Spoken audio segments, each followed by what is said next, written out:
Hi, my name is Juliet Rice, and I am the facilitator of the Wilson Garden Club. My role is to be the club leader, the teacher advisor of the Wilson Garden Club. And the purpose of this garden is for students to have a gardening space outside that is their own to maintain, their own to create, their own to use in a way that they would like. So my history in urban agriculture began when a student came up to me, maybe about 7 years ago, and wanted to start a garden, and he was told he needed a teacher advisor. So he came up to me and asked me, Ms. Rice, are you willing to be a teacher advisor for this garden club I'd like to start? I said, okay, sure, let's go for it. And yeah. So the adventure began. Where do you get shovels? Like, where do you get seeds? How do you plant them? Because I was a very novice gardener.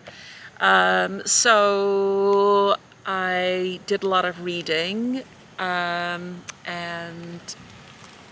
asked a lot of questions, and we all sort of learned together. We began growing the club, procuring students here and there. And then one day at the Westside Farmers Market, I bumped into Taproot's Lauren Caruso. And I told her we had this gardening club, and I was sort of like flailing around, kind of like not knowing what to do, needing help. And she said, well, I'm from Taproot, and that's our area of expertise. We'd love to come and help out. So she and Stephanie Benway came over, and they showed us how you design a garden. They brought tools. They showed us how to plant, and it was absolutely fantastic. We learned a lot. They even took some of the kids to the Phyllis Wheatley Library, where there were some raised beds. And yeah, so I've been doing this now for about 7 years. And let's see, we started with English language learners mostly, were the kids who came to the garden club. And now we have mostly kids from our autism spectrum disorder program. And each group brings something different. Like the English language learners would say, we want to plant this. This is what my mom uses in her cooking. And we'd go and take, say, the basil and go and cook it down in the teacher's kitchen and make all kinds of dishes and so on. And the African girls would put on their music, and so we'd be dancing and cooking and talking at the same time. And now the kids sort of find it really therapeutic to weed and to plant flowers, and we have a kid who has a phobia of worms, so he's learning how to deal with that, and we're learning all kinds of things, and every day you learn. Yeah, so whatever the kids want to do, I say at the beginning of the year, what would you like to plant? And they come up with their ideas. We see how feasible it is, and we go from there. We decide where would you want to plant this, and we learn why planting in certain places might not be great, why planting in some other places might be absolutely fabulous. So yeah, so you want to have, say, the sunflowers growing with the cucumbers, and oh, I forgot the brassiacs don't do well with something. But yeah, so you look up all that stuff and you learn. The most valuable thing that Taproot brings to a community garden is their youth internship team. They were absolutely incredible. They revamped the garden with being a full-time teacher and being the sole advisor for Garden Club. It's extremely challenging to maintain the garden and to design the garden, to plan it, etc., harvest, monitor, whatever, and also run the club.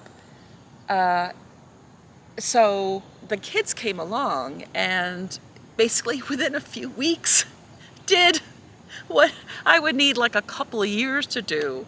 So it was like being on a reality TV show where they completely revamped the garden, and it was absolutely amazing. They put in a path, they added raised beds, they put in they made it neater, more defined. They did incredible weeding. We got rid of some poisonous trees. I think they're black walnut, I think.